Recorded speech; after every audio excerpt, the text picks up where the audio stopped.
नमस्कार शिक्षार्थियों। आज हम बात करेंगे संज्ञानात्मक विकास की। जी हाँ, संज्ञानात्मक विकास जो बच्चों में समझ कैसे आती है, इसको यदि हम परिभाषित करें तो इस तरह से कहा जा सकता है कि बालकों में संज्ञान, अवबोध, समझबूझ का जो विकास है उसे हम संज्ञानात्मक विकास कहते हैं।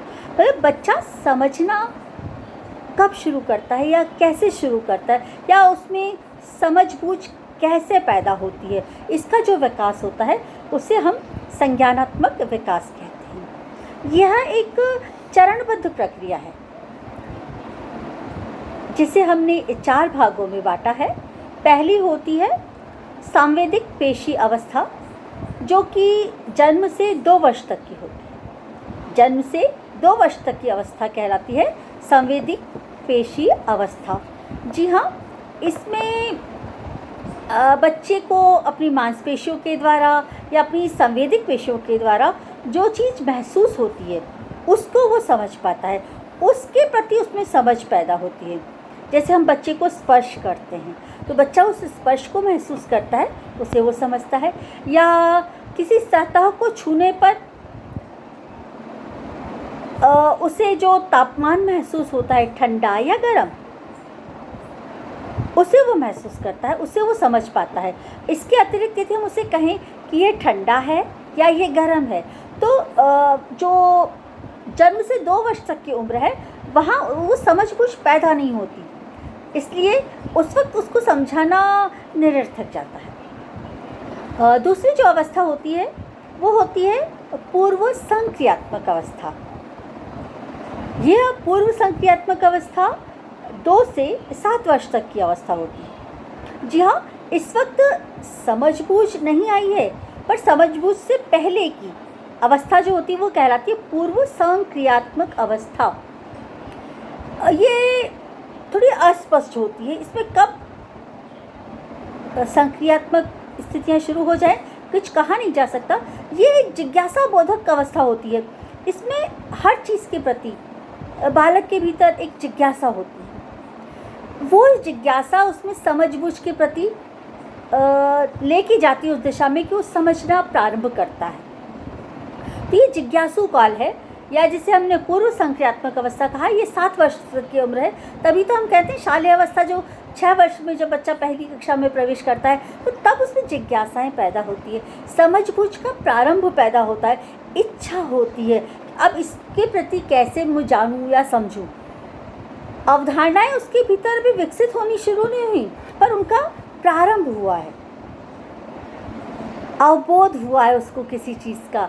यह कहलाती है पूर्व संक्रियात्मक अवस्था। जैसे जैसे ये पार किया जाएगा उसमें बीच में समझ आने लगेगी और वह तीसरा स्टेप हो जाएगा। तीसरा स्टेप होता है मूर्त संक्रियात्मक अवस्था।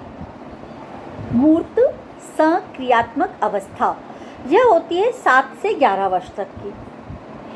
जी हाँ, 7 से 11 वर्ष तक की अवस्था कहलाती है मूर्त संक्रियात्मक। मतलब मूर्त मतलब जो चीज़ प्रत्यक्ष दिखाई दे रही है, जो चीज़ अपरोक्ष में है उसको उसमें समझ नहीं आ पाएगी। जो चीज़ सामने दिख रही है उसको बच्चा पहचान जाता है, उसको समझ जाता है, उतना समझने की जो क्षमता है उसमें आ जाती है।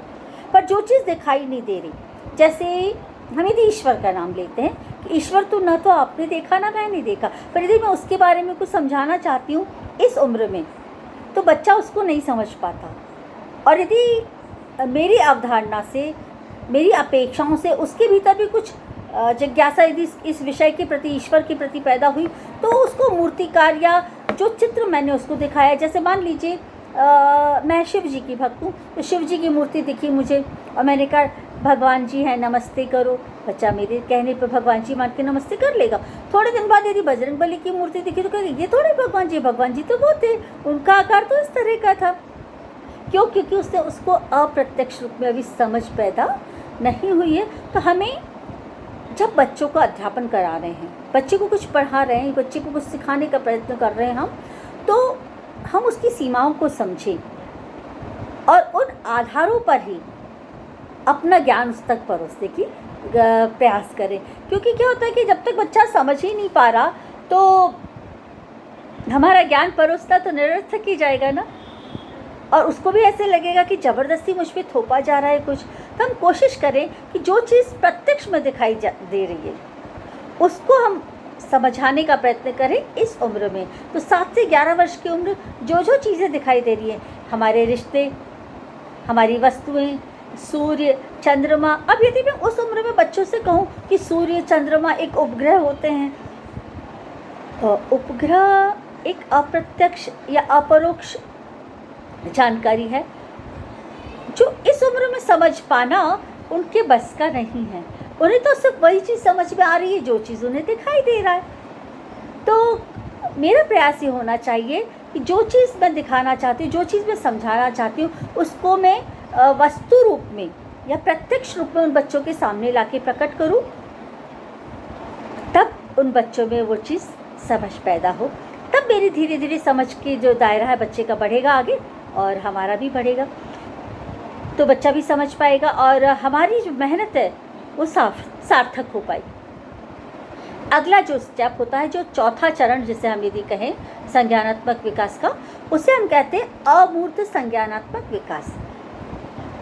अमूर्त संज्ञानात्मक विकास, इसे हम अमूर्त कह सकते हैं, अप्रत्यक्ष कह सकते हैं। मतलब जो चीज़ प्रत्यक्ष नहीं है पर उसको भी समझने की, जो काल्पनिक दुनिया में रहने की जो समझ आएगी, अब इस उम्र में उन बच्चों के पास आ गई होती है। ये उम्र होती है 11 से 15 वर्ष की उम्र। 11 से 15 वर्ष की जो उम्र है, यहाँ बच्चों की काल्पनिकता में बहुत इजाफा हो जाता है और बच्चे अपनी कल्पना के आधार पर अपरोक्ष को भी समझने के लिए समझबूझ की क्षमता प्राप्त कर लेते हैं।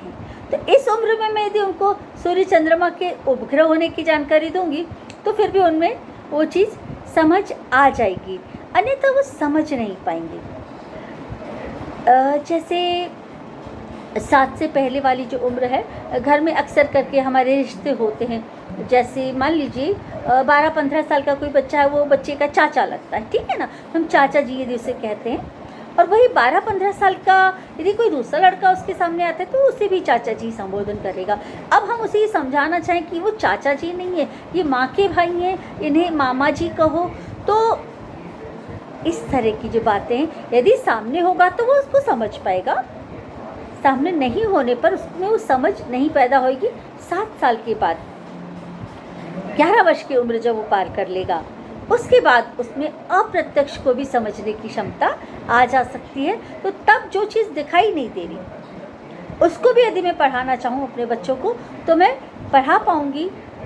मैं जो समझाना चाहती हूँ वो मेरे बच्चों तक पहुँच पाएगा। इसलिए शिक्षकों का ये कर्तव्य है कि 7 से 11 वर्ष वाली जो उम्र है तब तक बच्चों को इस तरह की जानकारी दे, जो चीज़ भी उसको दिखानी है, जो चीज़ भी समझानी है, उसे मूर्त या प्रत्यक्ष रूप में बच्चों को दिखाया जाए।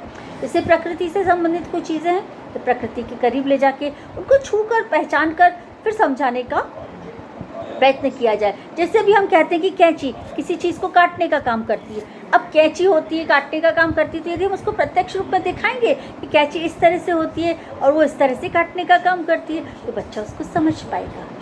अब ये 11 से 15 वर्ष की उम्र हो गई, मैंने कैंची नहीं दिखाई, उसके बावजूद भी मैं कहूँ कि कैंची इस तरह से होती है, उस तरह से काटने का काम करती है, वो बच्चा समझ जाएगा, क्योंकि अब उसमें अप्रत्यक्ष को समझने की क्षमता आ गई। तो जो संज्ञानात्मक विकास है, आज आपको स्पष्ट हुआ होगा, 4 चरणों में होता है। तो हम बच्चे की उम्र के आधार पर यदि उसे समझाने का प्रयत्न करेंगे तो वो हमारी बात को अच्छे से आत्मसात कर पाएगा, समझ पाएगा, उसमें समझ पैदा हो पाएगी और पढ़ाई के प्रति वो निराश नहीं होगा। अन्यथा क्या होता है कि हम अपरोक्ष चीज़ों के बारे में ज़्यादा उससे पहले बताना शुरू कर देते हैं उम्र से पहले, तो उसमें पढ़ाई के प्रति एक घृणा सी आ जाती है, एक नकारात्मक भाव आ जाता है। एक शिक्षक होने के नाते हमको इस चीज़ का ध्यान रखना है कि बच्चे की उम्र के आधार पर हम इन चीज़ को जानें कि अब कौन सी उम्र में कितना समझ पाने की क्षमता उसके पास आई है, तो मैं उस आधार पर उनको समझा पाने के लिए प्रयत्नशील रहूँ। जैसे मान लीजिए गर्म और ठंडा 11 से 15 वाली उम्र में बताऊं कि गर्म ऐसा होता है, उससे हाथ जल जाता है, या ठंडा ऐसा होता है, उसकी ये प्रतिक्रियाएं होती हैं, तो समझ पाएगा। लेकिन 7 से 11 वाली उम्र में यदि मैं बताना चाहूँ गर्म और ठंडा, तो उसको वो समझना मुश्किल होगा। उसके लिए मुझे उसको दिखाना पड़ेगा कि ये गर्म है और ये ठंडा है। मुझे उसको स्पर्श के माध्यम से उस चीज़ को प्रत्यक्ष में दिखाना हो। तो ये संज्ञानात्मक विकास के चरण थे। आज इतना ही, फिर हम मिलते हैं अगले विषय के साथ। नमस्कार।